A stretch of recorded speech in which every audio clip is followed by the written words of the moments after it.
Hey there, so you have reached Level Up with Janet E. Glad you're in the house once again on YouTube. We are continuing on our series of releasing your stuff, and we're going to be talking about those hindrances, those things that hold you back from releasing your stuff. What are they? We're going to go over that today. Stay tuned.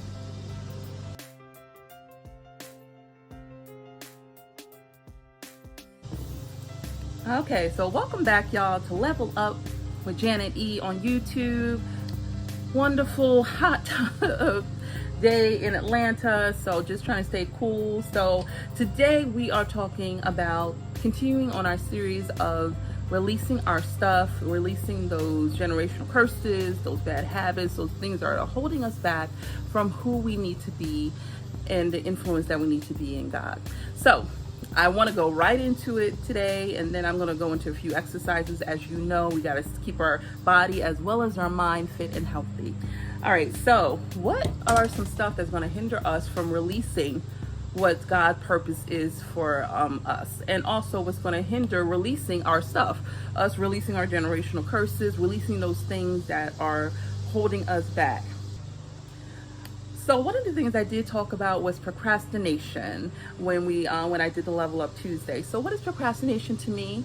That's this is my definition, by the way. It's a little bit of fear, a little bit of laziness, and a whole lot of waiting. But waiting for what?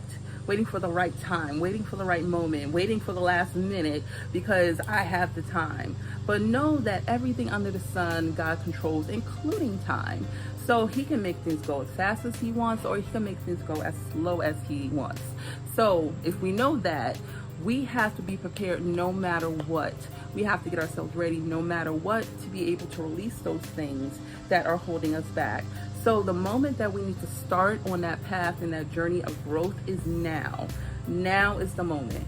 So we can't wait and think about, okay, well, I need to take care of this first, because you need to take care of what's going on with you first so you can be able to pour into your family more, pour into the workplace more in terms of a good way, being a good influence, pour into your church if they in terms of needing volunteers and other things, and pour into the world, period, your influence. So all these things go into procrastination and not procrastinating, because God has a purpose for you and wants you to release your stuff that's holding you back. The second thing is excuses. So excuses is something too that gets in the way. It's a little bit different from procrastination. Excuses is just, okay, I'm going to hold up and I'm going to see what happens first, or, I have this to do first, I have to do first. And this falls along the same lines of procrastination, but it's just sitting back once again and waiting for the opportunity to come to you, as opposed to you making the opportunity. Now, a lot of times we will sit back and wait for an opportunity to come to us, but God wants us to do an action move.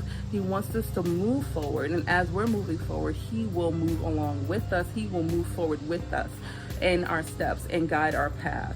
So we have to take action moves in order to release those hindrances and those stuff that's holding us back. We can't just sit back and think that it's just going to be taken care of. It hasn't happened in the past. If we're still holding on to it or it's still hindering us, it's not going to happen in the future. We need to take action to be able to do that. So excuses are out the door. No more excuses. All right. So what I'm going to do now is just do one exercise, and then I'm going to kind of go back into a couple other ones that I do know as well. So, and I'm always doing ballet, so this is what I'm going to be doing today, and it is a hot torture day, so make sure you take it easy if you are outside today. You can use the chair if you want to for this move, or you can just do it in what we call in the center, which means without a chair. Either way is fine, as long as you feel comfortable in where you're standing and stable. So I'm going to do what's called Roger Johns, which is basically, it means around. So we're going around in a half circle from the front to the back. And I'll just show you how it's done. We can put the arms in second. So arms are in second, and we go out. So the foot is pointed. Bring it around. Bring it to the back. Bring it back up. Around. Bring it around. Bring it back up. So this is basically like Tom Do. It's just kind of a motion all the way around as you're doing a Tom Do. Tom Do out, bring it around, bring it back up front. Let me move this a little bit more back. Hopefully you can see on my foot. So let's do 2 to the front, 2 to the side, to the back, and then to the side again. So here we go. Front, toe out, bring it around. Make sure that foot or that leg is straight. Both legs are straight. Do it again. Out, bring it around. Forward. Okay. And actually, let's just do 4 of these. I just said front, side, back, side, but there is no front, side, back, side on the jobs. You just bring it around to the front, and then you bring it around to the back. So that was 4 of those. Let's place the arms. And then we're going to bring the arms up again, because we're going to bring it to the back. So to the back, it's the same as to the front, but the leg just goes to the back first. Undo, bring it around, and then bring it back to the front. Back, toe touch as you go back. Just toe touching as you go around, and then bring it back into first. So always end in first position. Bring it around. The yoga mat making it a little bit difficult just to go around, but it works. Bring it around, and once again, the toe is always touching the front, the floor. So it's only your toe. So that is Ronda Johns. So I want you to do that on 4 on one side, to the front, to the back, and then 4 on the other side, to the front and the back. All right. So what we want to talk about now is pride, stubbornness. Now that's one of the ones that will hold you back as well from being able to release anything that's going on with you. Because obviously pride comes before the fall. It talks about that in the Bible. But pride is going to make you feel like I can do it on my own. I don't need anybody, including God, to be able to do what I need to do to get over this, past hurts, these generational curses, these bad habits. I can do it on my own, which is not true.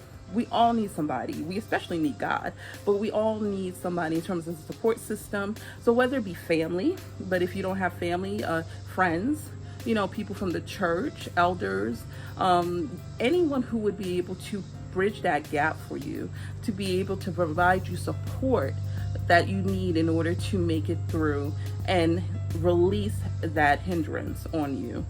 So pride is going, and stubbornness actually is going to force you not to do that. And one of the, I was hanging around someone a couple days ago, and he spoke about isolation. And a lot of times pride and stubbornness will lead to isolation because once again, you think you can do it all by yourself and on your own. So that will lead to a form of isolation where you're thinking, I don't need anybody. But we absolutely need the support of everyone around us. Certain people use discernment, obviously, but everyone around us who's for our good, and especially God, who's going to protect us, cover us, and provide us with a hedge of protection for everything that we're doing. So, and the last thing I do want to speak about is doubt and fear. So I left doubt and fear for last because I think that is probably the most prevalent reason why a lot of our hindrances don't get taken care of, why a lot of our stuff doesn't get overcome, and we continue to cycle through it over and over and over in spite of feeling like we released it, and then it comes back like a flood and we are in that zone again. So a lot of times it is fear and doubt, the what ifs. What if this happens? God forbid if this happens, this is coming up again. Oh man, so that doubt comes into our spirit that says, okay, it wasn't really taken care of. It wasn't really done. But understand that you have the victory before you even fought the battle, because Jesus won it for us on the cross. So you already have the victory. It's about going into a mindset of, I'm a victory person. I've already won it. I've already won the war. So even though there's these little battles, I've already won the war. So you may have setbacks. You may have things that are going to hold you back or feel like it's holding you back from your ultimate purpose and releasing those hindrances and that stuff. But ultimately, if you war through it, press through it, press towards the high mark, you will see the triumphant at the end. You will see the triumph. You will see the blessings that come through of releasing all of those things. So don't let fear and doubt override what you need to release and ultimately your purpose. All right, so the final move that I'm going to do, and I just wrote it down because I want to make sure I have it. All right, so we're going to do a passe leg. So we're going to bring it up, and I might use a chair for this one. We're going to bring it up into passe leg, which means here. And you can bring it along the front, or I'm sorry, along the front here, or you can bring it along the back. Either way, so keep the arm up. So passe leg is going to, once again, line either the front or the back. So either the foot is in the front or the back, and you don't want to lift your hip. So you should be at a natural posture without kind of having to do this where you're lifting your hip. You want to keep both hips square, basically. All right, so we're going to do passe. We're going to bring it out. So passe to the front, and your arm could follow with it. Bring it out. So développé leg, and then we're bringing it around. So basically it's a rond de jambe in the air, and then drop. Bring it back. Okay, bring it back into first. Now you can start from first or fifth, either one. So the back, we bring it up, we push it out to the back, straight, and we bring it around. And this is core strength. And then touch and bring it in. So this is a rond de jambe, but it's just up off the ground. And you don't have to lift it 90 degrees. You can lift it, here, if you're here, as long as you're holding it steady and bringing it around all the way. You're rotating your hip as you're bringing it around. So you don't want to keep, don't want to keep it like this where the foot is still facing forward. The foot follows where the circle is going. So if you look, the foot is pointed out, and it continues to be pointed out as it's going around. And as it's going toward the back, it's pointed that way. And then you drop the toe, and then bring it in. So let's do it one more time, to the front, and then to the back, on the right side. And then I'll leave it to you to do it on the left side by yourself. So let's bring it up on a 4 count. 1, 2, 3, 4, bring it out, 3, 4, bring it around on a 4 count, 2, 3, 4, drop it on a 4 count, and then bring it in. Okay, and let's bring it to the back. 1, 2, 3, 4, bring it out, 1, 2, 3, 4, bring it around, 1, 2, 3, 4, drop it, 1, 2, 3, 4. Good job. Awesome work. All right, so we talked about some of the things that would hinder you releasing your stuff. So that's what we're going to really focus on next time, is how do we release that stuff officially. We found out what the stuff is. We found out what hinders you from releasing the stuff.